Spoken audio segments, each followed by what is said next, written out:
तो hello guys, नमस्कार, प्रणाम। कैसे हैं आप सब? मैं आशा करता हूं कि आप लोग जहां भी होंगे मस्त होंगे। दोस्तों, मैं अपने आईडी पे काफ़ी दिनों के बाद वीडियो बना रहा हूं और मैं आप सभी से एक बहुत ही खुशखबरी सुनाने जा रहा हूं, क्योंकि आज है समर सिंह का इवेंट। जी हाँ दोस्तों, समर सिंह का एक सॉन्ग आ रहा है और उसका इवेंट में हम लोग इन्वाइटेड है और हम लोग यहाँ पे जा रहे हैं। अभी फिलहाल स्टेशन पे हम लोग पहुँच चुके हैं, देख सकते हैं आप।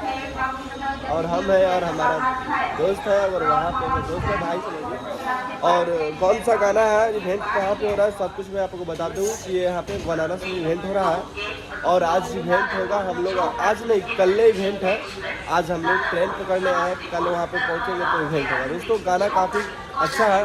गाना हम लोग के पास आ चुका है बट अलाउड नहीं है सुनाने का। तो मिलते हैं कल। थोड़ा सा तबीयत डाउन है, इसलिए मैं वीडियो डेली नहीं बना पा रहा हूँ, बट कोशिश करूँगा कि अब लगातार वीडियो बनाऊँ। बस इवेंट ख़त्म हो जाने दीजिए, ठीक है। बाकी यहाँ पे देख सकते हैं। प्रणाम। हमको हम लोग किसके इवेंट पे जा रहे हैं? हाँ, अच्छा वीडियो अइला के बाद सब पता चली।